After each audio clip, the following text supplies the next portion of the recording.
पुंडलिकवरदाय विठ्ठल श्री ज्ञानदेव तुकाराम पंढरीनाथ भगवान की जय। माऊली ज्ञानेश्वर महाराज की जय। जगद्गुरु तुकाराम महाराज की जय। सद्गुरुनाथ भगवान की जय। हरि ओम तत्सत।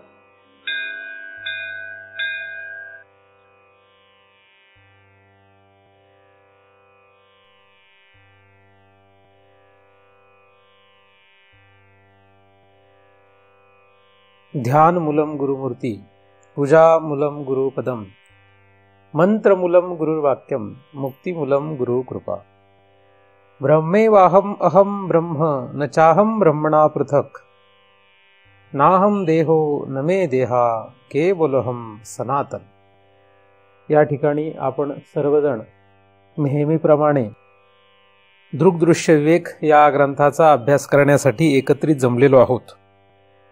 या ग्रंथाचा हेतू दृक आणि दृश्य यामध्ये विवेक करणे असा आहे आणि या विवेकातून जे फल आपणाला प्राप्त करणे आहे ते या ग्रंथाच्या आरंभी आणि शेवटी सांगितलेलं आहे। सर्व संशयाचा नाश होणे हाच परमार्थाचा उद्देश असतो।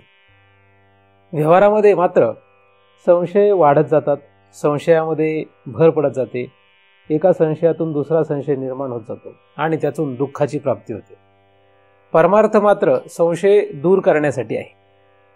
मनुष्याची संशयात्मक जी वृत्ती आहे ही वृत्ती व्यवहारातली अनंत जन्मांची असल्यामुळे परमार्थात आल्यानंतरही तसेच वृत्ती त्याची राहते। सर्व संशय निवृत्त करणे हाच खरा परमार्थाचा हेतू आहे आणि जेव्हा सर्व संशय निवृत्त होतील तेव्हाच जन्ममरणाचा फेरा चुकेल। संशय म्हणजेच शंका, शंका म्हणजेच प्रश्न। ज्या लोकांना जगताना प्रश्न येत नाहीत, शंका येत नाहीत, संशय येत नाहीत, त्या लोकांना परमार्थामध्ये प्रवेश नाही। विद्यते हृदय ग्रंथी छिद्यन्ते सर्व संशया, असा शेवटी श्लोक येतो या ग्रंथाच्या शेवटी आणि हाच उपनिषदामध्ये मंत्र आहे। तसाच्या तसा श्री आद्य शंकराचार्यांनी या ग्रंथामध्ये तो उद्धृत केलेला आहे। म्हणून आपला हेतू जो आहे तो संशय दूर करणे असा आहे। संशय आल्यानंतर माणसाने डोकं आपटून जीव देऊ नये, संशय आल्यानंतर माणसाने आत्महत्या करू नये, संशय आल्यानंतर मनुष्याने शोध घ्यावा आणि त्या शोधातून काय निघतंय हे बघावं। परंतु ज्याप्रमाणे कोळशाच्या खाणीमध्ये कोण सापडतं? कोळसा सापडतो। कोळशाच्या खाणीमध्ये कोळसा सापडतो आणि दुसरं कोण सापडतं? हिरा सापडतो। म्हणजे एखादा मनुष्य जर कोळशाच्या खाणीमध्ये कोळशाच्या अपेक्षेने गेला तर त्याला कोळसा मिळाला हे ठीक आहे, परंतु एखादा मनुष्य जर कोळशाच्या खाणीमध्ये हिऱ्याच्या अपेक्षेने गेला आणि त्यातला कोळसा बघून तो असा विचार करू लागला की इथे कसा काय हिरा असू शकेल आणि तो परत फिरला, तर त्याचा विषय संपलेला आहे। कारण ज्या ठिकाणी कोळसा असतो तिथेच हिरा सापडतो। कोळसाच हिरा असतो। तुम्ही शाळा शिकले असेल तर माहित असेल का? नाही माहित? नसतो, माहितच नाही। किती लोक शाळेमध्ये हे शिकलेले आहेत? कोणी शिकलं नाही शाळेमध्ये? अरे मग तुम्ही शाळेत केलं काय? नुसता डबा घेऊन घ्यायचा आणि खायचा, संध्याकाळी परत आले की खायचा डबा घरी, इकडे डबा तिकडे डबा, नुसतं जेवणातच दिवस गेले। कोळसा हिरा बनत असतो। एका विशिष्ट प्रक्रियेनंतर कोळशाच्या खाणीमध्ये हिरा तयार होतो, तो कोळसाच हिरा होत असतो। कोळशाचे जे गुणधर्म आहेत, द्रव्य आहे ते आणि हिऱ्याचे जे मूळचे गुणधर्म आहेत ते एकच आहेत असं विज्ञान सांगतं आणि प्रत्यक्षात तसं आहे। हिरा काय असा कुठून तरी तुम्हाला असं वाटत असेल हिरा म्हणजे कुठेतरी चांगला दगड आहे, तो ते जे दगड मिळतात ते वेगवेगळे दगड असतात, नीलम, नंतर पाचू, मोती, हे वेगवेगळे असे दगड मिळतात, ते वेगळे, पण हिरा नाही मिळत। हे दगड जे आहेत वेगवेगळे हे तुम्ही घालत असाल ना अंगठ्यांमध्ये, हातामध्ये, नाही का? काही काही लोक घालतात ते नीलम, पाचू, पोखराज. तर हे जे दगड आहेत हे दगड कोळशाच्या खाणीत मिळत नाहीत, पण हिरा मात्र कोळशाच्या खाणीमध्ये मिळतो. पण संशय धरून जर एखादा म्हणाल कोळशाच्या खाणीमध्ये एवढा काळा कुट्ट बाजार आहे सर्वात, तिथे हिरा कसा सापडेल असं जर म्हणू लागेल तर मात्र फार कठीण आहे. तो माघारी फिरू नये, नाही का. उलट त्याने तिथे शोध घ्यावा आणि शोधांती नक्कीच त्याला त्या ठिकाणी हिरा सापडू शकतो. असो, तुम्हाला माहीत नाही म्हणून शंका असायला काय हरकत नाही. कोळशाच्या खाणीत हिरा मिळतो का नाही हा मोठा प्रश्न निर्माण झाला आता मला पण. मिळतो का नाही? मिळतो, नाही की नाही. काहींना माहित आहे मिळतो. तर कोळशाच्या खाणीमध्ये तुम्ही कोळशाची खाण विकत घेऊ शकता. बघा, एक कोळशाची खाण विकत घेतली, कोळसा पण मिळेल आणि हिरा पण मिळेल, दोन्ही मिळतील, नाही का. म्हणून सरकार फार हुशार आहे. सरकारने काय केलंय, फक्त कोळशाच्याच ह्याला मंत्री ठेवलेले आहेत, बाकीच्या कुठल्या याला मंत्री नाही आहेत, माहिती ना. कोळसा मंत्री फक्त आहेत, बाकी कुठल्या याला मंत्री नाही आहेत.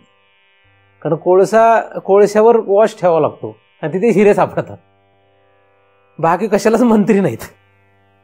इतके हुशार आहे सरकार.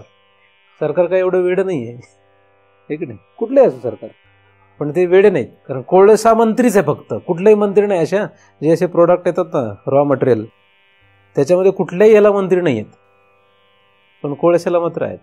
जिथून हिरा निघतो, मग हिऱ्याच्या फॉर्ममध्येच हिरा निघो किंवा दुसऱ्या फॉर्ममध्ये हिरा निघो, जिथे जिथे असे हिरे सापडतात तिथे तिथे मंत्री असतात. आणि मग त्यांचे सगळ्यांचं काय असतं, बरोबर सगळ्यांचं सेटिंग असतं. त्याच्यामुळे काही अडचण येत नाही, बरोबर सगळ्यांना वस्तू पुरवल्या जातात. असो, अवांतर भाग सोडून देऊ. महत्वाचा भाग असा आहे की कोळसा खाण म्हणजे कशी असेल तुम्हाला माहितच आहे. कधी कोणी गेलंय का कोळशाच्या खाणीत कधी? तिथली माणसं अत्यंत गोरी असतात. असं कधी सापडलंय का? एकदम धुतलेले, स्वच्छ, सोहळ्यात काम करत असतात सगळे. असं पाहिलंय का कधी? फार काळे कुट्ट झालेले, त्यांचा रंग आणि कोळशाचा रंग कळतच नाही. कोळशाच्या शेजारी माणसं उभे केले तर माणूस कुठे आणि कोळसा कुठे हे कळत नाही.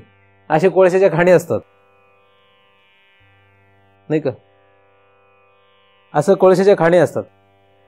आणि त्या ठिकाणी आपल्याला जर नेलं आणि आपल्याला सांगितलं इथे हिरा मिळतो, तर कोण ऐकणार आहे? आता शाळेत शिकलो म्हणून आपण ऐकतो, आपण काही प्रत्यक्षात पाहिलेलं नाही, आपण विश्वास ठेवून ते करतो. पण लहान मुलाला जर घेऊन गेलं म्हटलं बघ इथे हिरा मिळतो, तो ऐकणारच नाही ना. तसंच आहे सगळं.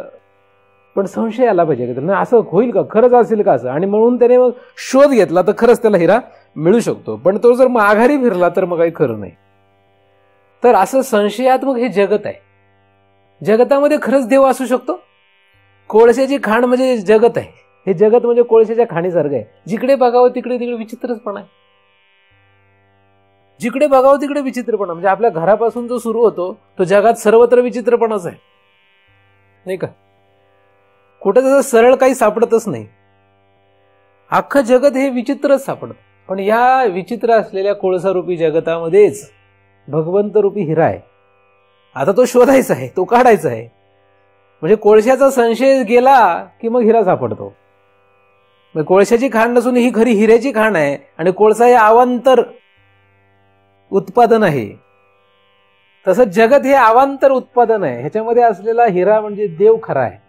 पण हा या जगतामध्ये असलेला देव, त्याच्यामध्ये रस ठेवण्यापेक्षा माणसं काय करतात, कोळसारूपी जगतामध्येच रस ठेवतात.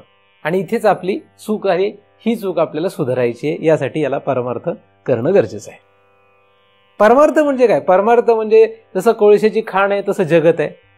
जसं कोळशाच्या खाणीत शोधांती संशय सोडून संशयाचा निराश करत करत करत गेला तर एखाद्याला हिरा सापडेल. त्यासाठी काही सोपं काम नाही, सहज नाही आहे. ते किती कष्ट करावे लागतील सांगता येत नाही. युक्ती वापरून म्हणा, पैसा वापरून म्हणा, काय करून माहित नाही, परंतु तिथे जाऊन तो हिरा शोधावा लागेल. आणि तिथे सापडलेला हिरा हा खरा हिरा असेल. बाजारातून घेतलेला हिरा खराच याची काही शाश्वती नाही. बाजारात जे हिरे मिळतील ते खरंच हिरा असेल का नाही शंका असू शकते. कारण हिऱ्याची पारख करण्यासाठी तेवढी बुद्धीने अवघड आहे. परंतु एखादा कोळशाच्या खाणीत गेला आणि सगळीकडे काळा काळा काळा काळा कोळसा पडलेला आहे आणि त्याच्यामध्ये एखादा चमकणारा दगड सापडला तर आपण लगेचच म्हणू काय हा काय हिरा आहे. तिथे फसवण्याचा प्रश्नच नाही कोणी. तर तिथे कोण नेऊन तुमच्यासाठी तो दगड नेऊन ठेवणार आहे? तुम्ही जर अशा घोर जंगलामध्ये गेले ज्या ठिकाणी कोळशाचा सर्वत्र बाजार मांडलेला आहे, अशा एखाद्या भयानक जंगलामध्ये तुम्ही जर शोधू लागले या हिऱ्याला तर तुम्हाला नक्कीच इथे हिराच सापडेल. दुसरं काही फसवणूकचा प्रश्न नाही, दुसरं काही सापडणार नाही. तसं हे जगत जे, या जगतामधून आपल्याला जो भगवंत प्राप्त करायचा त्यासाठी आपण हा परमार्थ करतो आहोत. संशय दूर करणे हा आपला हेतू आहे. आणि आपल्याला पावलोपावी प्रत्येक क्षणाला विविध प्रकारचे संशय निर्माण होतात, स्वतःविषयी आणि जगाविषयी सुद्धा. आपल्याला आपल्याविषयी सुद्धा संशय, नक्की आपण कोण आहोत, काय आहोत, कशासाठी हे चाललंय, असा संशय परमार्थामध्ये असतोच आणि असायलाच पाहिजे. तसंच महाराज बरोबर असतील का नसतील, चुकीचे असतील का खरेच असतील का, विचित्र असतील का चांगले असतील, खरंच कृपा होत असेल का नसेल होत, या सगळ्या संशयांना जागा आहे. हे संशय खरे आहेत, योग्य आहेत, त्याच्यामध्ये काही चूक नाही आहे. परंतु सगळ्यात महत्वाचा भाग काय आहे की या संशयाचा निराश करणं गरजेचं आहे. या संशयाचा निराश जर केला नाही तर मग चूक आहे आपली. तुम्हाला सगळे संशय असावेच, असायलाच पाहिजे, तरच तुम्ही परमार्थाचे खरे अधिकारी आहात. परंतु संशय निराश करण्याच्या ऐवजी तुम्ही जर माघारी फिरले तर मात्र तुम्ही चुकीचे आहात. तुम्ही म्हणजे काय, आपण सर्वजण या संशयाची निवृत्ती करण्यासाठी परमार्थ करतो आहोत आणि हा संशय निराश व्हावा याच हेतूने हा ग्रंथ आहे. म्हणून सगळ्यात शेवटच्या श्लोकामध्ये जे लिहिलेलं आहे की सर्व संशयाची निवृत्ती. मग सर्व संशयाची निवृत्ती झाली की जे काही मिळायचं असेल ते मिळेल, म्हणजे हिरा प्राप्त होईल आपल्याला. तर दृग्दृश्य विवेक या ग्रंथाचा हेतू काय आहे? सर्व संशय नाश. एका संशयाला धरून आयुष्यभर जगत राहिला तर कितीही परमार्थ केला त्याने तरी परमार्थ केल्यासारखा वाटेल, परंतु परमार्थ त्याचा खरा झालेला नाही. संशय निराशामध्ये परमार्थ आहे, संशयामध्ये परमार्थ नाही आहे. संशय निराश होणे हा खरा परमार्थ आहे. आपण त्याचं मूळ शोधावं, खरं काय हे शोधत जावं.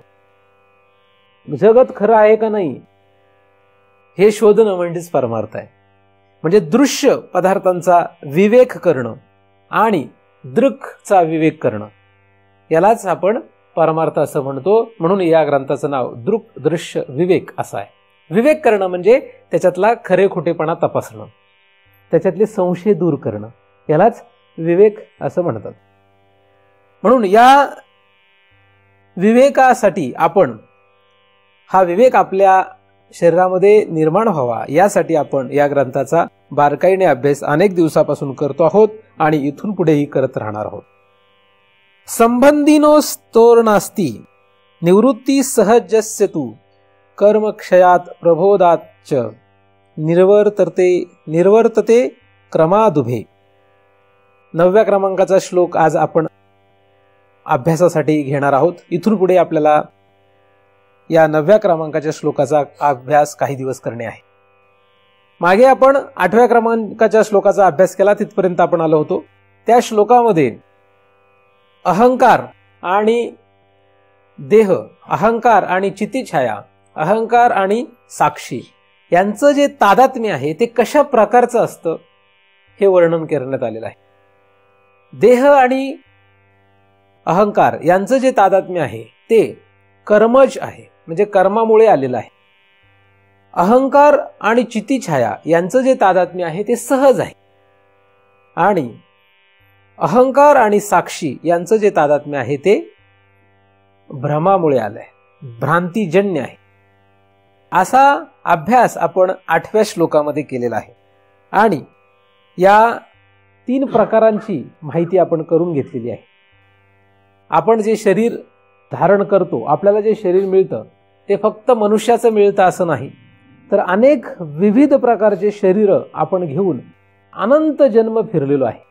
एवढी स्थूल शरीर आपण प्राप्त केली, एवढी स्थूल शरीर आपण घेतली की या सगळ्या स्थूल शरीरांना जर आपण गोळा करून ठेवलं असतं तर हिमालयापेक्षा मोठमोठे पर्वत साचले असते आपल्या फक्त शरीराचे. जर आपण या शरीरामध्ये असलेलं रक्त गोळा करून ठेवलं असतं तर नद्याच्या नद्या वाहून गेल्या असत्या, एवढ्या नद्या तयार झाल्या असत्या, एवढं रक्त झालंय.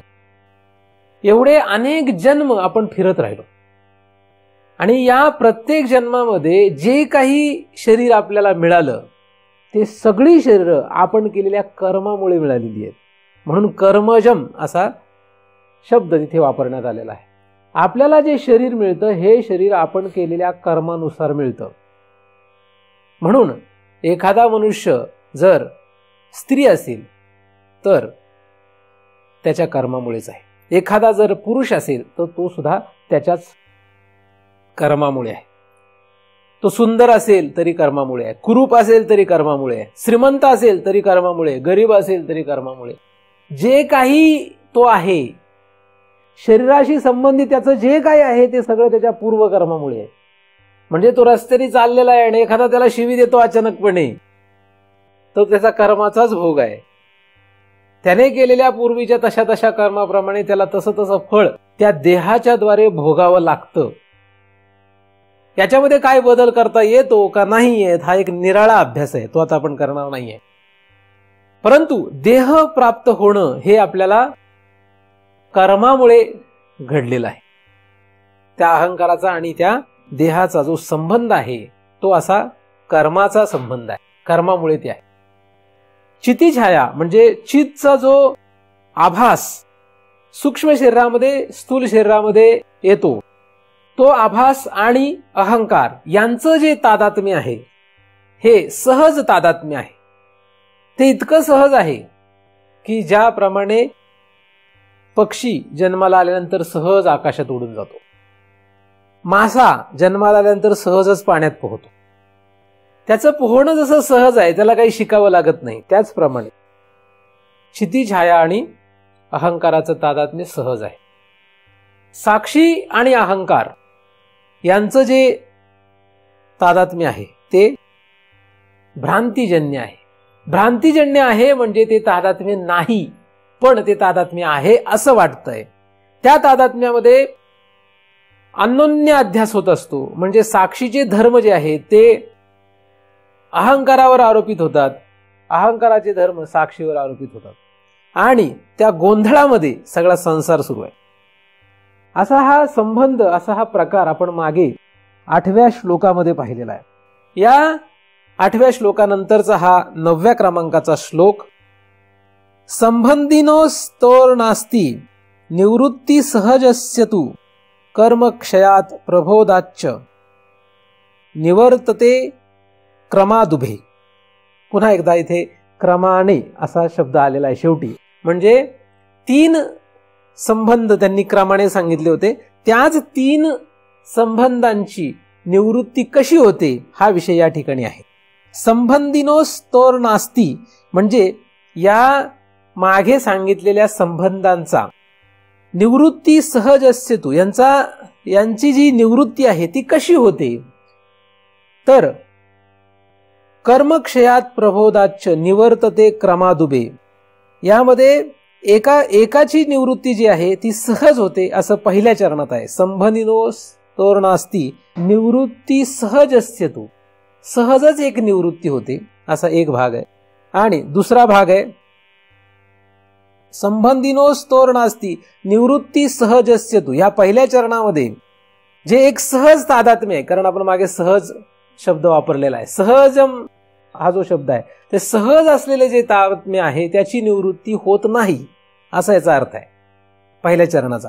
आणि दुसऱ्या चरणामध्ये कर्मक्षयात म्हणजे कर्माचा क्षय झाल्यानंतर, प्रबोधाच्च म्हणजे प्रबोध झाल्यानंतर म्हणजे ज्ञान झाल्यानंतर, निवर्तते क्रमादुभे. दुभे म्हणजे 2.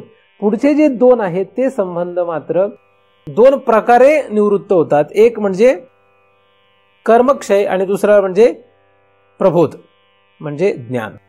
असा या श्लोकाचा सरळ अर्थ आहे. पहिला संबंध सहज, दुसरा संबंध कर्मज आणि तिसरा संबंध भ्रांतिजन. तर हा सहज जो संबंध आहे तो संबंधिनोस्तोर नास्ति म्हणजे तो संबंध जो आहे तो निवृत्त होत नाही. आता निवृत्तच होत नाही म्हटल्यानंतर मग मोठा प्रश्न निर्माण होतो पहिल्याच चरणामध्ये एक भाग. दुसऱ्या चरणामध्ये मात्र लिहिलेलं आहे की 2 संबंध मात्र निवृत्त होतात, एक तर कर्मक्षय आणि प्रबोध, अशा 2 रीतीने. मग आपल्याला हा विचार करणे आहे या श्लोकामध्ये की या 3 संबंधांची निवृत्तीबद्दलच हा श्लोक आहे. हा श्लोकासाठी आहे. मागे आलेले संबंध निवृत्त कसे करायचे, निवृत्त करायचे का नाही हा मोठा प्रश्न आहे, आणि निवृत्त करायचे झाले तर कसे करायचे असा प्रश्न आहे. याचा आपण आता विचार करणार आहोत. सहज संबंध कोणाचा होता? अहंकार आणि चितीछाया. अहंकार जो आहे तो सूक्ष्म देहाशी संबंधित आहे. आता या अहंकाराशी चितीछायेचं तादात्म्य. अहंकार आणि चितीछाया. चितीछाया म्हणजे चितचं प्रतिबिंब. आता प्रतिबिंबाचा आणि अहंकाराचा जो संबंध आहे तो आपण कसा होता याचा मागे विचार केलेलाच आहे. तो जर तुम्हाला सर्वांना आठवत असेल तर त्याच्यातून आपल्याला या चिंतनामध्ये अजून मदत होऊ शकते. चितीछाया जी आहे ती नक्की कुठे आहे, नक्की कुठल्या ठिकाणी चितीछाया आहे, तर त्याला एक भाग असा आहे की वेष्टी अज्ञान, म्हणजे अज्ञानाच्या ठिकाणी चित्तचं प्रतिबिंब पडतं पहिल्यांदा आणि मग तिथून पुढे अहंकार आणि बाकीचे त्याचे जे काही भावंड आहेत हे सगळे तयार होतात. असा एक अभ्यास आहे. पुढे याच ग्रंथामध्ये अज्ञान या शब्दावरही अभ्यास येणार आहे. तर हे जे अज्ञान आहे या अज्ञानामध्ये चैतन्याचं प्रतिबिंब पडलं की ते प्रतिबिंब आपण चिदाभास या नावाने ओळखतो. पुढे त्याच अज्ञानामुळे अहंकाराची उत्पत्ती होते. अहंकारासह मन, बुद्धी, चित्त यांची उत्पत्ती होते. ज्ञानेंद्रिय, कर्मेंद्रिय, प्राण, स्थूल देह पुढे अशी यांची उत्पत्ती होते. म्हणजे मागे, सगळ्यांच्या मागे कोण आहे? अज्ञान आहे. त्या अज्ञानापासून हे सगळे तयार झालेले आहे. परंतु या ठिकाणी आता अज्ञान हा शब्द आलेला नाही, परंतु पुढे तो येणार आहे असं आपण मागे विचार केलेला आहे. अज्ञान शब्द बाजूला केला तर चितीछाया या सर्वत्र जे काही एवढे आपण शब्द पाहिले, म्हणजे जेवढे काही एवढे अवयव पाहिले, हे सगळे अवयव, या सगळ्या अवयवांमध्येच चितीछाया आहे. म्हणजे नुसत्या अज्ञानामध्ये चित्तचं प्रतिबिंब पडत नाही, तर ते प्रतिबिंब पुढे सर्वत्र जेवढे जेवढे अवयव या शरीरामध्ये आहे त्या सगळीकडे ते प्रतिबिंब जात असतं. व्यापक आकाश आरशामध्ये एकाच ठिकाणी प्रतिबिंबित होत नाही. एखादा मनुष्य जर आरशाच्या समोर उभा राहील तर तो मनुष्य एका विशिष्ट भागामध्येच आरशात दिसतो, कारण तो मनुष्य जो आहे तो मर्यादित आहे. त्याचा एक विशिष्ट आकार आहे, तेवढाच भाग त्या आरशामध्ये तो व्यापतो प्रतिबिंबित होताना. परंतु जर आकाशाचं प्रतिबिंब आरशामध्ये बघितलं तर आरशाच्या कुठल्या भागात आकाश प्रतिबिंबित झालंय हे काय आपल्याला सांगता येणार नाही. का? कारण की ते आकाश जे आहे ते व्यापक असल्यामुळे पूर्ण आरशातच व्यापलेलं आहे. त्याचप्रमाणे चिद आहे. चिद हा जो पदार्थ आहे, चिद ही जी वस्तू आहे ही व्यापक असल्यामुळे ती जेव्हा जिथे कुठे प्रतिबिंबित होईल तिथे एका विशिष्ट अंशावरती प्रतिबिंबित होणार नाहीये, ती सर्वत्र प्रतिबिंबित होणार आहे. म्हणजे जेवढा आरसा असेल तेवढ्या भागात ती प्रतिबिंबित होणार आहे.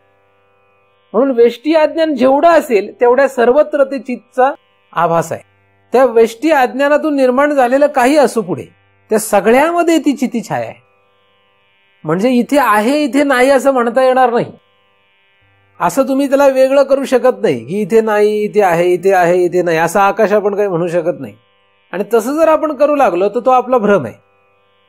आकाश एका विशिष्ट भागातच प्रतिबिंबित झालेला आहे असं जर आपण म्हणू लागलो तर मात्र आपला तो भ्रम आहे. आरशामध्ये असलेला आकाश, प्रतिबिंबित झालेला आकाश, हे शोधणं तरी जरा एक वेळ सोपं आहे. परंतु मडकं घेतलं आणि त्या मडक्यामध्ये जे आकाश आहे ते आपण पाहू लागलो तर ते सुद्धा एक वेळ लक्षात येईल. पण त्या मडक्यात पाणी भरलं आणि त्या पाण्यात पडलेलं आकाश जर पाहू लागलं तर ते जरा शोधणं आपल्याला अवघड आहे. बरं, ते पाण्यात प्रतिबिंबित झालेला आकाश शोधणं एक वेळ सोपं आहे, पण ज्या आकाशात ते पाणी भरलंय ते आकाश आता शोधणं अवघड आहे. म्हणजे मडक्यामध्ये आकाश आहे, त्या आकाशात पाणी भरतो आपण, त्या पाण्यात प्रतिबिंबित आकाश होतं आणि त्या पाण्यासह असलेलं जे प्रतिबिंब आहे ते सुद्धा दोघही त्या मडक्यात असलेल्या मूळ आकाशाशी एकरूप असतात, नाही का नाही? असा एवढा खेळ होतो प्रतिबिंबाचा. तेव्हा वेष्टी अज्ञान जे आहे, या वेष्टी अज्ञान मुळात आहे कुठं? ते एका चिदवरच आहे. चिद जी आहे ती व्यापक आहे, त्याच्यावरच ते वेष्टी अज्ञान आहे. मडकं आहे कुठं? आकाशातच आहे. फक्त मडक्यासारखा त्याला आकार दिलाय आणि त्याच्यात काहीतरी भरलं, पाणी भरलं. पाणी कुठे? आपल्याला वाटतंय मडक्यात पाणी भरलं, पण मडक्यात नाही, ते आकाशात भरलंय. अधिक त्या पाण्यामध्ये प्रतिबिंबित झालेलं आकाश आपण पाहतो. ते निरभ्र असेल तर त्यातलं आकाश लक्षातही येत नाही. जर वर आभाळ आला असेल तर त्या पाण्यातलं आकाश लक्षात तरी येतं. म्हणजे पाण्यात प्रतिबिंबित झालेला आकाश, पाण्यासह ते प्रतिबिंबित झालेला आकाश आणि त्या मडक्यात असलेला आकाश यांच्यातलं भिन्नत्व लक्षातच येत नाही. म्हणजे हा गोंधळ निर्माण होतो. नक्की कुठे कुठला आकाश काय कळतच नाही. थोडा विचार केल्यानंतर हे लक्षात यायला लागतं. असा मठाकाश, घटाकाश यांचा जो अभ्यास आहे त्याच्यामध्ये हे येतं. तुम्ही जर वेदांताचे ग्रंथ पाहिले तर त्याच्यामध्ये हा अभ्यास येतो. अर्थात तो अभ्यास आपल्याला आता करायचा नाहीये, परंतु एक उदाहरण म्हणून मी ते सांगितलंय इथे. तर वेष्टी अज्ञान जे आहे, त्या वेष्टी अज्ञानामध्ये हे आकाश प्रतिबिंबित होतं. म्हणजे वेष्टी अज्ञान कुठं? आकाशातच, म्हणजे चिदमध्येच, चिदवर. मडकं कुठं? आकाशातच. आणि मडक्यात आकाश, म्हणजे तसं अज्ञानात पुन्हा चिद. पण आता ते काय झालंय? संकुचित झालंय. जसं आकाशातच मडकं आहे, पण मडक्यामुळे तेवढंच आकाश हे घटाकाश म्हणून ओळखलं जातं. तो घटाकाश जो आहे तो भ्रम आहे. त्याचप्रमाणे या अज्ञानामध्ये पडलेलं चैतन्याचं प्रतिबिंब जे आहे त्याला भ्रम आहे. तो त्याला आता चिद न म्हणता त्याला चिदाभास असं म्हटलं जातं. आकाश न म्हणता त्याला घटाकाश म्हटलं जातं.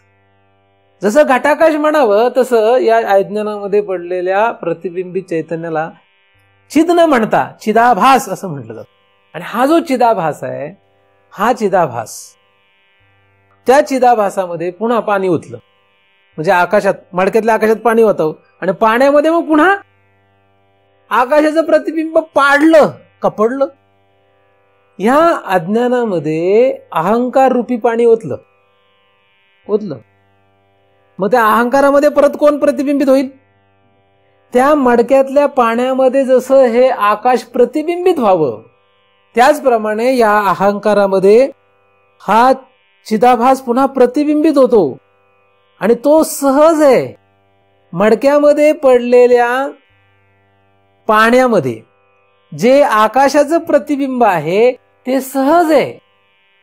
त्याला पाडलं नाही, मडकं तरी प्रयत्नपूर्वक बनवलंय. मडक्याचं जे आकाश आहे ते प्रयत्नपूर्वक आहे, त्याला काहीतरी प्रयत्न झालाय, नाही का? परंतु त्याच्यात पाणी भरल्यानंतर, पाणी आल्यानंतर पुढे जे काही आकाश त्याच्यात आलं ते कसं आलंय?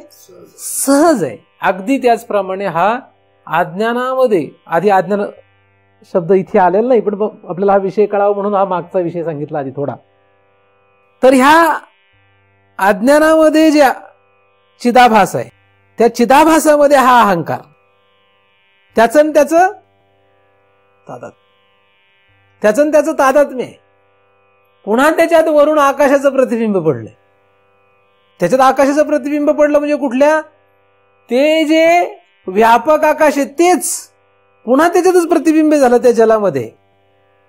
आणि मग त्या जर आपण आकाशाकडे बघू लागलो, म्हणजे जलामध्ये असलेल्या आकाशामध्ये, तर आकाशात जो काही गोंधळ निर्माण दिसेल, आकाशात नव्हे, आकाशाच्या मध्ये इकडे तिकडे जो गोंधळ असेल ढगांचा, तो त्या पाण्यामध्ये आपल्याला दिसायला लागतो.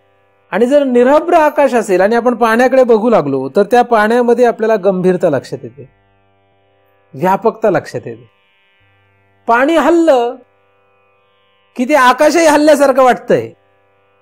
पाण्यामध्ये निर्माण होणारे कुठलेही विकार त्या आकाशाचेच विकार वाटायला लागतात. मग पाणी स्थिर करण्याचा मनुष्य प्रयत्न करतो. मग पुढे जे काही पुढे व्हायचं ते पुढे होत राहील. त्याचप्रमाणे ह्या अहंकारामध्ये जे काही होईल, कारण अहंकारामध्येच हे विकार आहेत. अहंकारामध्येच काय? काम, क्रोध, लोभ, मोह, मद, मत्सर, धर्म, अधर्म, पाप, पुण्य, चांगलं, वाईट, हे सगळं जे काही आहे हे सगळं त्या अहंकाराच्या ठिकाणी आहे. मग त्याच्यामुळे तो चिदाभासच हलतोय असं वाटतं. कोण? प्रमुख आकाश हलतंय असं वाटत नाही.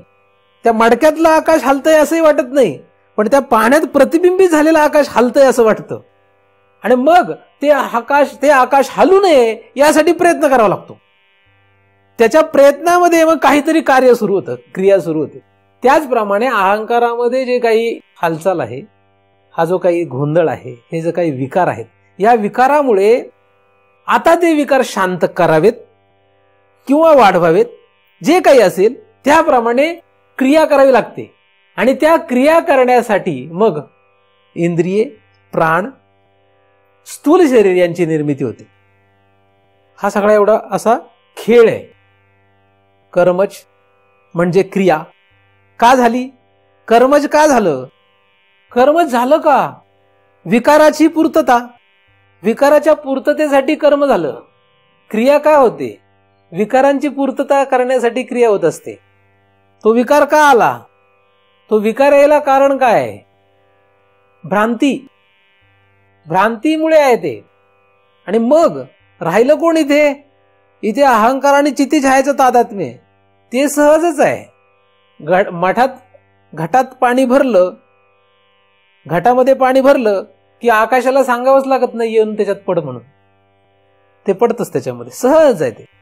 इतक्या सहजपणे आकाश त्या पाण्यामध्ये प्रतिबिंबित होतं, सहजपणे. घट फक्त तयार व्हावा लागतो. तसा अहंकार असला, अज्ञान म्हणजे घट आहे, पाणी म्हणजे अहंकार आहे. तसा अहंकार असला की चिती छायला सांगावंच लागत नाही की त्याच्यात प्रतिबिंबित हो. मग अहंकाराची जी लेकरं आहेत त्यांच्यातही चिते छायला सांगावंच लागत नाही प्रतिबिंबित हो. अहंकाराच्या पुढे जेवढी सेना आहे या सगळ्यांमध्ये चिती छाया प्रवेश करतेच, सहजच प्रतिबिंबित होते पुढे सुद्धा. पण पुढचा मात्र सगळा विकार आहे. अहंकाराच्या पुढे सगळं काय? एकदा पाणी असलं की ते हललं की काय झालं?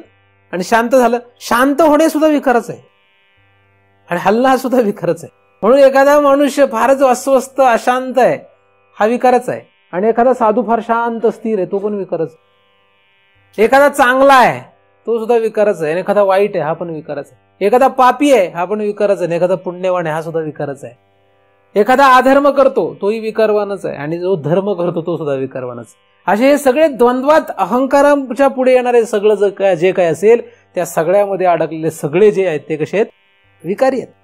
संबंध माहित नाही, कशाचा कशाचा संबंध आहे आणि कसं निवारण करायचं हेच माहित नाही, काय चाललंय हेच माहित नाही. इतक्या गोंधळामध्ये भ्रम आहे का नाही हेच माहित नाही, भ्रम काय आहे हे माहित नाही, संबंध माहित नाही, कशाचा कशाचा संबंध आहे, कशासोबत काय खायचं हे जर माहित नसेल तर अडचण निर्माण होते. एक 2-4 पोरं आपली टिंगलटावाळी गंमत करण्यासाठी सिंहगडला फिरायला गेले. ट्रेक, मुक्कामचा ट्रेक, मुक्काम. मग तिथेच राहिले कुठे. मग संध्याकाळच्या वेळेस आपलं काहीतरी भात बीत शिजवायचं असं त्यांनी काहीतरी ठरवलं. त्यानुसार 3 दगड घेतले आणि सोबत आणलेलं भांड, तांदूळ त्याच्यात टाकून तो भात शिजवला. आता त्यांनी भांड वगैरे घेतलं होतं, पण तो भात हलवण्यासाठी त्यांच्याकडे काही चमचा वगैरे काहीच नव्हता. म्हणून त्यांनी काय केलं, जवळ असलेली एक काडी घेतली, ती तोडली आणि त्या काडीने हलवला भात.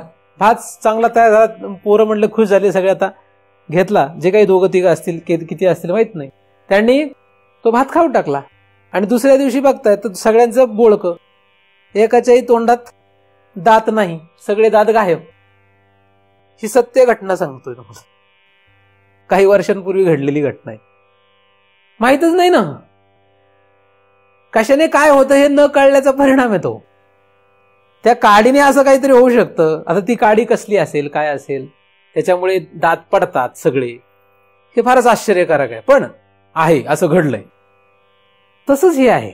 नक्की काय आहे याची माहिती नाही. मग ही माहिती करून घेतली पाहिजे ना. माहिती नाही तर मग आपण सावध राहिलं पाहिजे, नाही, सावध राहायला हवं. परंतु सावध राहणं अवघडच आहे. पण या ग्रंथांसारखे ग्रंथ, साधू संतांचे जे काही उपदेश आहे, यांचा आधार घेत घेत घेत घेत आपल्याला याची ओळख करून घ्यायची. सहजम कर्मजम भ्रांतिजन्यम च. आणि यांची निवृत्ती कशी? तर सहजची निवृत्ती होत नाही. निवृत्ती होत नाही म्हणजे अशी कशी निवृत्ती होत नाही? आता हा मोठा प्रश्नच आहे. अरे निवृत्ती कशी होत नाही? निवृत्ती झालीच पाहिजे. कशाची निवृत्ती होत नाही? अहंकार आणि चित्ती छायेचं जे तादात्म्य त्यांची निवृत्ती होत नाही. आता ही निवृत्ती जी सांगितलेली आहे ती काय सांगितलेली आहे, कशी आहे? मडकं आणि जल, मडकं आणि पाणी, त्या पाण्यामध्ये जे प्रतिबिंबित झालेलं आकाश आहे ते निवृत्त होत नाही कधी, असं ते सांगणं आहे. त्या प्रकारचं हे सांगणं आहे. जिथपर्यंत तुमच्याकडे स्थूल शरीर आहे, जिथपर्यंत तुमच्याकडे सूक्ष्म शरीर आहे, कारण अहंकार हा सूक्ष्म शरीराचा प्रतिनिधी आहे, तिथपर्यंत चित्तीछाया प्रतिबिंबित होणारच आहे. जिथपर्यंत मडकं आहे, जिथपर्यंत मडक्यात पाणी आहे, तिथपर्यंत आकाशाचं प्रतिबिंब पडणार आहे. आता मडकं फुटलं आणि ते पाणी जमिनीवर जरी राहिलं, व्यापक झालं, थोडं तळ्याच्या रूपाने राहिलं, समजा तळं मोठं, आता मडकं नाहीये, तळ्याच्या रूपाने, तरी त्यात आकाश प्रतिबिंबित होणारच आहे. जेव्हा ते पाणी पूर्णतः नष्ट होईल तेव्हा आपोमतच त्याला काही करावं लागणार नाहीये. म्हणून तो सहज संबंध सांगितलेला आहे. आलंय पण सहज, पाणी आलं म्हणून आकाश पडलं, पाणी गेलं की आकाश गेलं. आलं नव्हतं गेलं नव्हतं, आलं गेलं जे आहे ते सहज आहे. ते कसं आहे? तसं जिथपर्यंत अहंकार आहे तिथपर्यंत चित्तीछायेचा विषय तिथे आहे. म्हणजे चित्तीछायेचा प्रतिबिंबाचा विषय इथे येतो, चित्तच्या प्रतिबिंबाचा विषय तिथे येतोच. अहंकार जिथपर्यंत आहे तिथपर्यंत म्हणजे ते तादात्म्य सहजच राहणार आहे.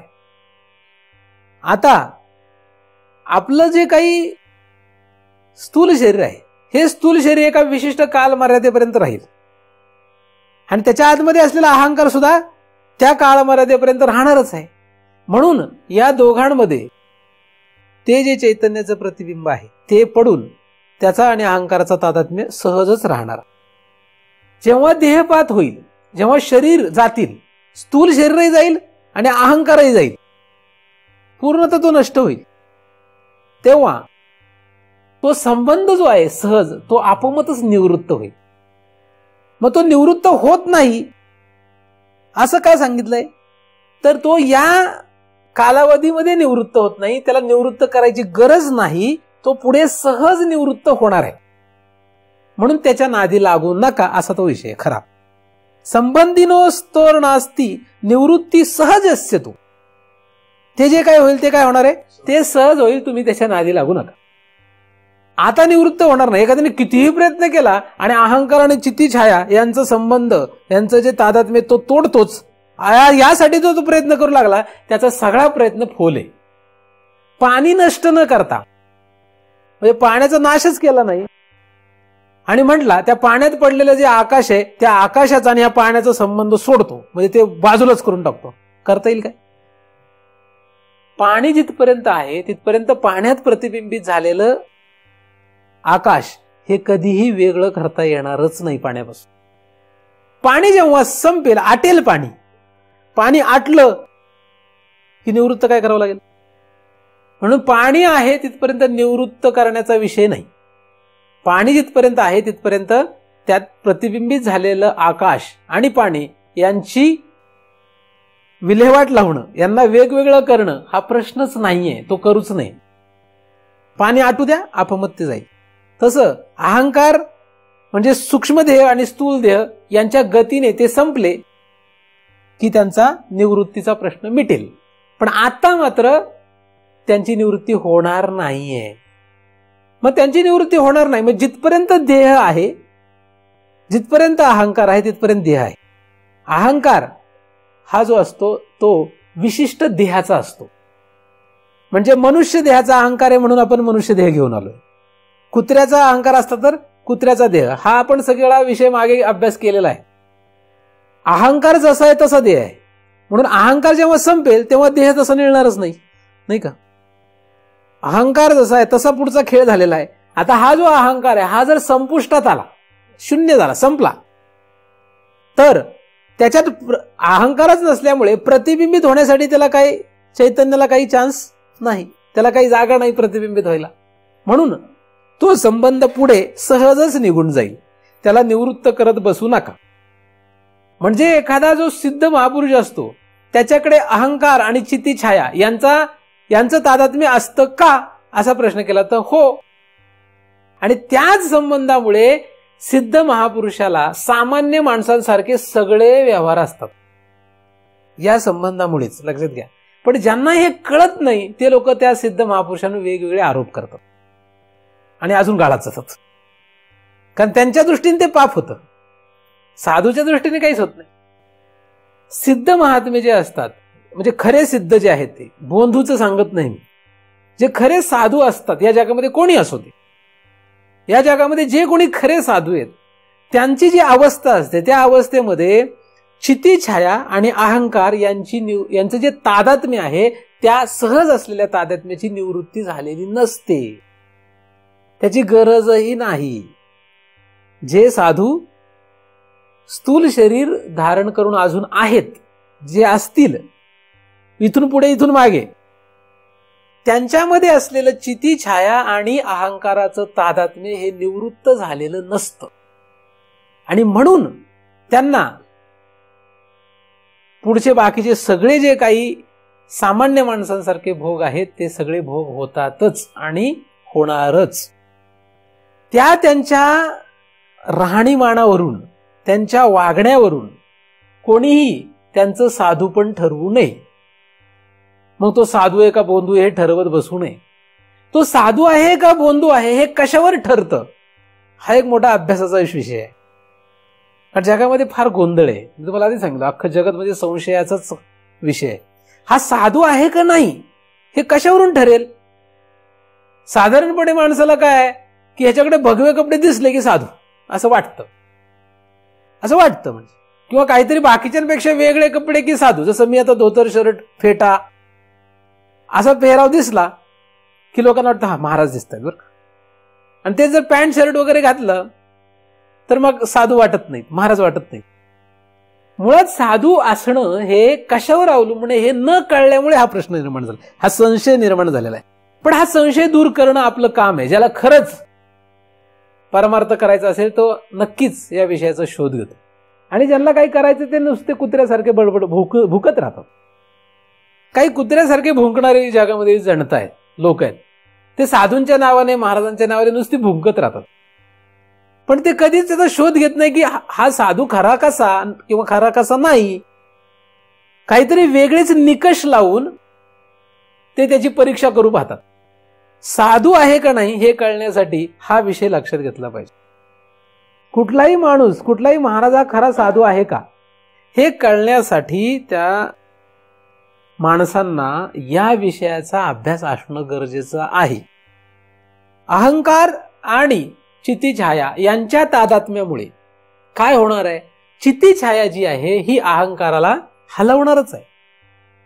अहंकारामध्ये असलेले दोन्ही गोष्टी होणारच आहेत, म्हणजे चांगलं वाईट, सुख दुःख.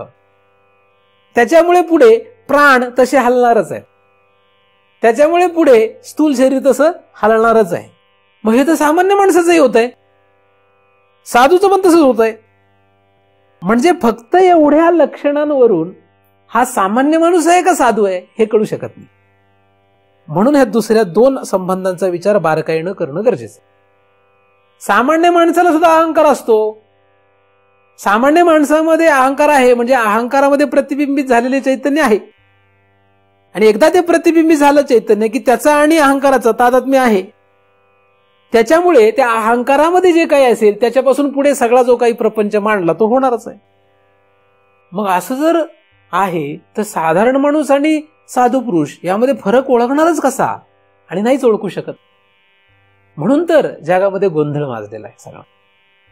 परंतु जे कोणी खरे हिरा शोधायला निघाले असतील ते काही माघारी फिरणार नाहीत. ते आपोमत शोधणार नक्की काय.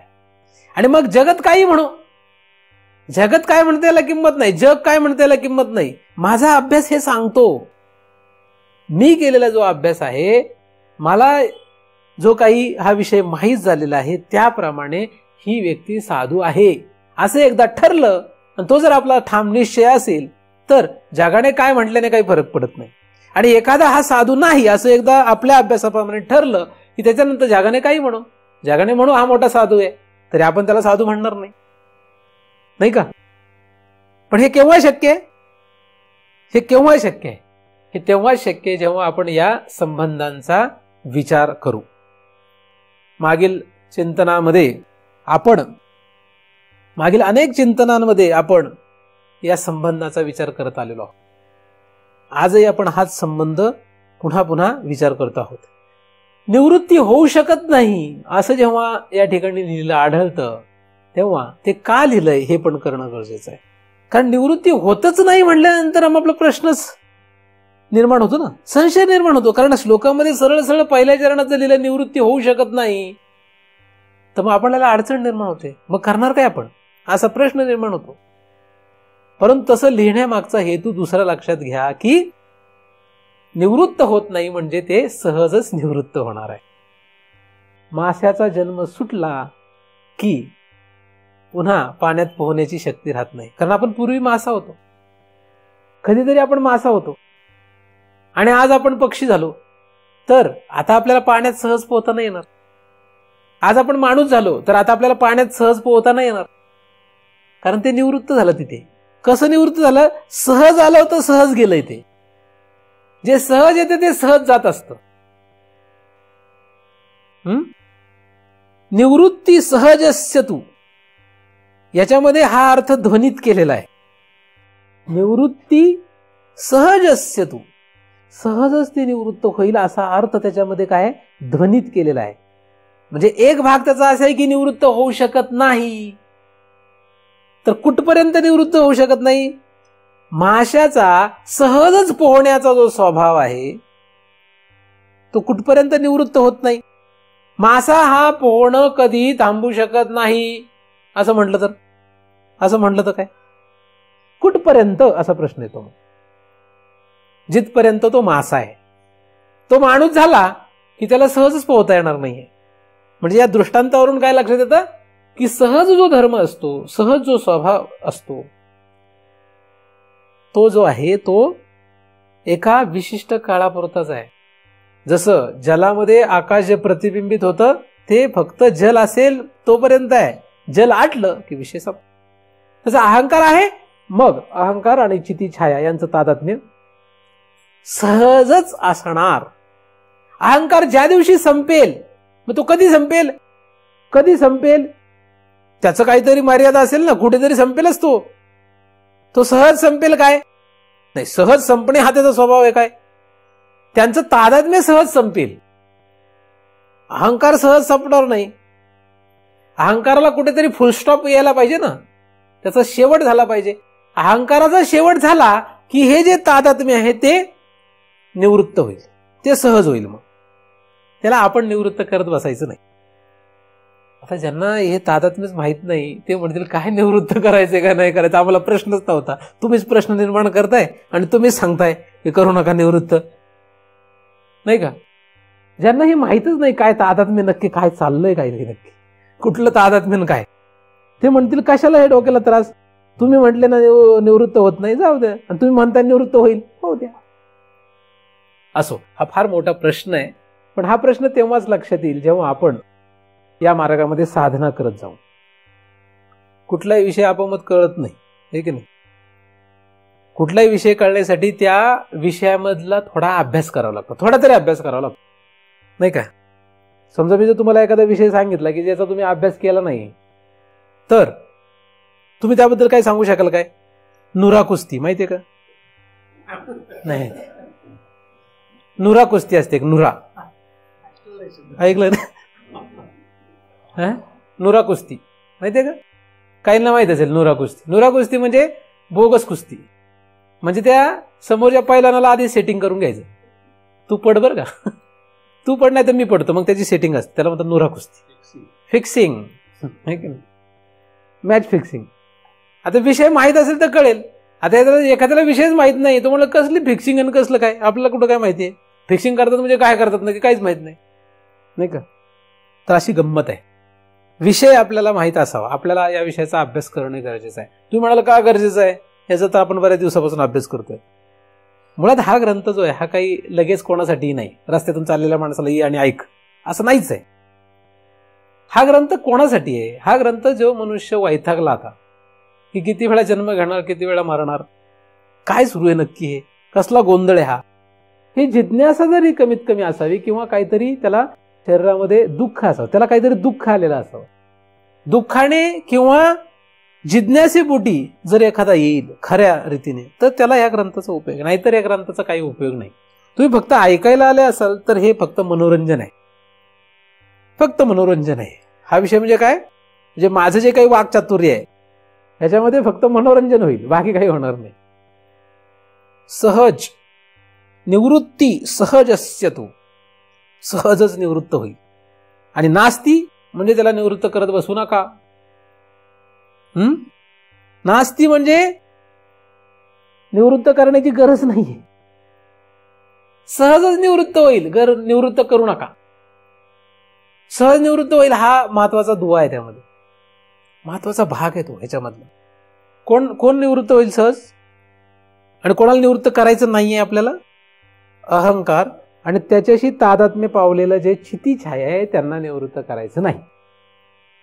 आणि मगाशी म्हटल्यामुळे आम्ही करणारच नव्हतो, त्यामुळे तुम्ही कशाला टेन्शन देताय अजून आम्हाला, करू नका करू नका करू नका.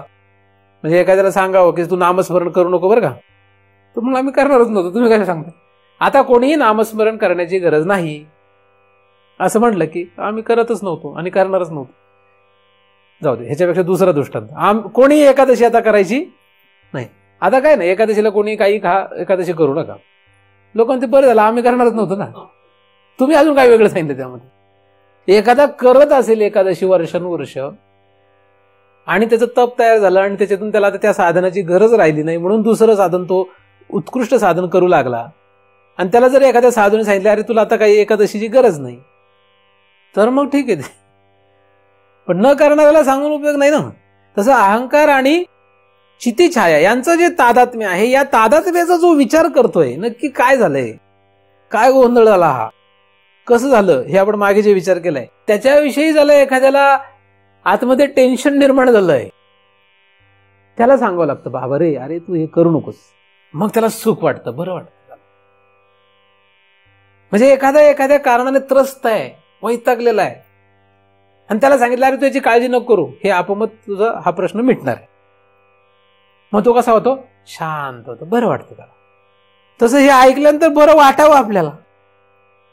आपल्याला काय वाटावं, हे शब्द ऐकल्यानंतर आपल्याला बरं वाटावं, अरे फार मोठं ओझं आपलं काय झालंय, हलकं झालंय. पण असं वाटतच नाही आपल्याला हलकं झालंय, कारण तर आपल्याला ओझं नव्हतंच. सगळ्यांचे चेहरे मी जे बघतोय, मी असं एवढा असं मजेने सांगत होतो की अहो काय मोठा प्रश्न सॉल्व्ह झाला आपला, पण सगळे आपले फक्त मनोरंजन म्हणून ऐकतायत. म्हणजे असं काही दिसतच नाही की फार मोठं ओझं होतं, की हा प्रश्न होता आपल्याला की अहंकाराने क्षितिछायाचं तादात्म्य कसं निवृत्त करावं, प्रश्नच नाही आम्हाला, म्हणून तो आनंदही नाहीये, हे की नाही. प्रश्न असेल, अडचण असेल तरच ती अडचण दूर होण्याचा विचार येतो, आणि ती दूर केली गेली तर त्याच्यातून आनंद निर्माण होतो. मग ती दूर कशी हो, नाही कशी हो. एखाद्याला फार भूक लागली आहे, कडाडून भूक लागली आहे, आणि त्याला अन्न मिळत नाहीये, आणि अशाच वेळेस जर कोणी त्याला काहीतरी अन्न वाढून दिलं तर ते कसंही असो, त्याची भूक क्षमते म्हणून तो आनंदित होतो. मग तो हे काही बघणार नाही की आता याने कुठून कमवून आणलंय, काय केलंय, असं तो विचार नाही करणार. तो पहिलं पोट भरेल, कारण त्याला ती अडचण होती म्हणून. तसं आपल्याला पहिला जो संबंध आहे म्हणजे कुठला, सहज संबंध, कोणाचा, अहंकार आणि क्षितिछाया यांचा जो संबंध आपण अनंत जन्मांपासून करून आहे, तो संबंध निवृत्त करावा असं वाटावं. किती काळ या अहंकार आणि क्षितिछायाचं तादात्म्य ठेवावं, किती काळ यांचं तादात्म्य राहावं असं वाटत असावं पूर्वी कधीतरी, आणि ते नष्ट करावं आता असं वाटत असावं. आणि मग आद्य शंकराचार्यांनी सांगावं की बाबा रे हे जे तादात्म्य आहे हे तू घालवत बसू नको. तर ते काय होईल, ते सहजच निवृत्त पुढे होईल, त्याला तू आता काही हात लावू नको. निवृत्ती सहजस्य तू, निवृत्ती सहजस्य तू, सहजच निवृत्त होईल. आणि आधी आलेला न अस्ति म्हणजे त्याला कुठल्याही प्रयत्नाची खरं गरज नाहीये. आपण कधीही आयुष्यभरात या संबंधाला संपवण्याचा प्रयत्न करू नये.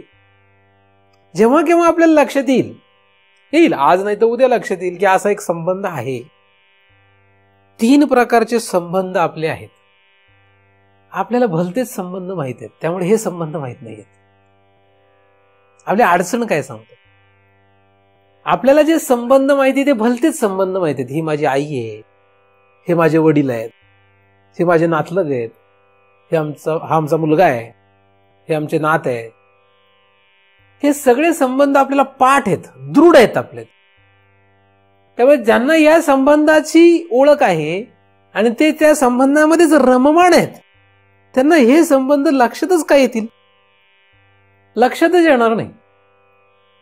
उदाहरणार्थ एखादा मनुष्य एकदमच नाटक वेडा असतो, म्हणजे त्याला नाटकामध्ये काम करण्याची फारच हौस असते. आता तो मनुष्य रात्रंदिवस कशा संबंधात आहे? त्या नाटकाच्या संबंधात. त्याला नाटकामध्येच रस आहे. मग त्याला हेही लक्षात राहत नाही की आपली आई कोण आहे, बाप कोण आहे, घरचे कुठे आहेत, काय खातो का नाही खातो. तो त्याच्यातच रममाण असतो, नाही का? किंवा एखादा दारुडा मनुष्य आहे, त्याचा संबंध दारूशी आहे, तो जगात कोणाशीच संबंध करत नाही. असे अट्टल दारूबाज लोक बघा, त्यांचा संबंध कोणाशी असतो? मग त्यांचा कोणाशी दुसऱ्याशी संबंध असतो का? असतो का नसतो? नसतोच. त्यांना कोण भानही नसतं आपल्याला बायको आहे का, मुलं आहेत का, त्यांची काळजी घ्यायची आहे का, त्यांची व्यवस्था करायची आहे का, काही त्याला माहितीच नाही. कारण त्याचा संबंध कोणाशी? त्याला कोणाशीही घेणं देणं नसतं, कारण संबंध कोणाशी आहे? दारू. म्हणजे बाकीचे संबंध तो सगळे विसरून जातो. नसतात काय? नसतात का विसरून जातो? विसरून जातो. तसं आपण त्या दारुड्यासारखेच आहोत. आपण या जगतातल्या या नातेवाईकांच्या नशेमध्ये इतके धुंद आहे, इतके धुंद झालोय आपण. कुठून ही धुंदी चढली माहित नाही, पण इतके धुंद झालोय की हे 3 संबंध माहितच नाहीत. आता मी बऱ्याच दिवसापासून सांगतोय, तरी एवढ्या दिवसात तुम्हाला ह्या 3 संबंधाविषयीच आतमध्ये चक्र सुरू झाले असं झालंच नसेल कोणाचं कदाचित. कारण तुमच्या जगण्यात रोज तुम्हाला धुंदी कसली चढली आहे? या संबंधाची धुंदी चढली आहे, यांचीच धुंदी आहे. यांची धुंदी असल्यामुळे हे लक्षात येत नाही संबंध. आणि मग हे संबंधच जर लक्षात येत नाही, त्याचा निवृत्तीचा प्रश्न कुठे येतोय? येईल का? येणार नाही. म्हणून हे जर संबंध लक्षात घ्यायचे असतील तर पहिल्यांदा ही नशा सोडली पाहिजे.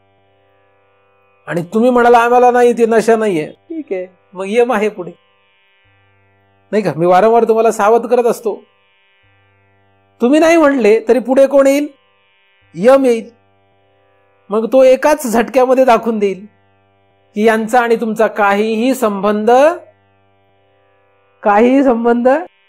नव्हता. मग तुम्ही किती हातापाया पडा त्याच्या, तो म्हणेल काही संबंध नव्हता, तू साधूंचं का ऐकलं नाहीस? पण हे 3 संबंध तेव्हा सुटलेले असतील काय? तेव्हा हे 3 संबंध सुटलेले असतील का? हे निवृत्त झालेले असतील काय? हे निवृत्त होणार नाही तेव्हा. हे आताच निवृत्त करावं लागतं. आणि हे जे संबंध आहेत हे तर सुटणारच आहेत, नाही का? हे तर सुटणारच आहेत संबंध. ते संबंधच योग्य नाही आहेत, ते दारू सारखे आहेत, ते दारूच्या नशेसारखे आहेत ते संबंध. मेल्यानंतर, म्हणजे एकदा मनुष्य मेला की त्याच्यानंतर जेवढे आपण संबंध जुळून बसलो, ठामपणे त्याच्यात रममाण झालो, ते सगळे एका क्षणात संपतील. पण हे 3 संबंध संपणार नाहीत. म्हणून यांच्या निवृत्तीचा विचार आहे. या श्लोकामध्ये निवृत्तीचा विचार का आलाय? विनाकारण थोडी आलाय. 8व्या श्लोकामध्ये हा संबंध विनाकारण थोडीच सांगितलाय. सावध होण्यासाठी सांगितलं की भावांनो, तुम्ही मेल्यानंतर ज्या संबंधामध्ये आता तुम्ही रममाण आहात ते संबंध एका क्षणात सुटतील, पण हे संबंध सुटणार नाहीत. मग या संबंधाच्या निवृत्तीसाठी काहीतरी उपाय शोधा. यालाच म्हणतात परमार्थ. आणि जो कोणी हे संबंध लक्षात घेईल त्याला जगातल्या लोकांमध्ये राहिलं तरी फरक पडणार नाही, पण त्याला रात्रंदिवस काय पाहिजे? जागा झाल्यापासून झोपेपर्यंत या 3 संबंधाचा विचार करायला पाहिजे. सहजम कर्मजम भ्रांतिजन्यम, या 3 संबंधांचा जागा झाल्यापासून झोपेपर्यंत विचार करायला पाहिजे. या 3 संबंधांची निवृत्ती कशी करायची याचा विचार रात्रंदिवस करायला पाहिजे. आणि मग हा विचार करत असताना तुम्ही यांच्यामध्ये राहा, मग काही फरक पडत नाही, मग काही फरक पडणार नाही. परंतु हा विचार जर येत नसेल तर तुम्ही संसार कितीही चांगला करा, तो सगळा कितीही चांगला स्वयंपाक करून खाल्ला तरी दुसऱ्या दिवशी त्याचा गू होतो. या नियमाप्रमाणे कितीही चांगला संसार केला तरी तो सगळा वाहून जाणार. पाण्यावर काढलेल्या रेघोट्याप्रमाणे, समुद्राच्या काठाला वाळूवर निर्माण केलेल्या घराप्रमाणे हे सगळं वाहून जाईल. एक लाट फक्त यावी लागते, सगळं संपणार. हेच सत्य आहे. ते पचो, पटो अथवा न पटो, न पचो, हे सत्य ज्याला लक्षात येईल तोच या 3 संबंधांचा विचार करेल, तोच या 3 संबंधांची निवृत्ती कशी करावी याचा विचार करेल. आणि मग जेव्हा त्याच्या हृदयामध्ये हे टेन्शन राहील की यांची निवृत्ती करावी कशी, तेव्हा हा 9वा श्लोक उपयोगाला येईल. तिथपर्यंत हा श्लोक उपयोगाला येणार नाही. तिथपर्यंत मनोरंजन. हे माझं चिंतन काय आहे? तिथपर्यंत फक्त मनोरंजन आहे. जेव्हा केव्हा तुम्हाला तुमच्या हृदयामध्ये या 3 संबंधांविषयी काळजी वाटेल तेव्हाच हे चिंतन म्हणजे हा 9वा श्लोक तुमच्या उपयोगाचा आहे. तिथपर्यंत तुमची फक्त गर्दी आहे. आणि अशी गर्दी वाढू नये अशीच मी आद्य शंकराचार्यांच्या चरणी प्रार्थना करतो. ज्याला खरंच या 3 संबंधांची ओळख आहे, जे खरंच या 3 संबंधांची ओळख करून घेतायत आणि याच्या निवृत्तीचा विचार करतायत, अशांचीच हजेरी माझ्या चिंतनाला लागावी अशी त्यांच्या चरणी प्रार्थना करतो. आणि त्यांच्याच कृपेने निर्माण झालेलं हे चिंतन त्यांच्याच चरणी अर्पण करून इथेच पूर्ण विराम देतो. पुंडलीक वरदा हरी विठ्ठल श्री ज्ञानदेव तुकाराम. पंढरीनाथ भगवान की जय. माऊली ज्ञानेश्वर महाराज की जय. जगद्गुरु तुकाराम महाराज की जय. सद्गुरुनाथ भगवान की जय.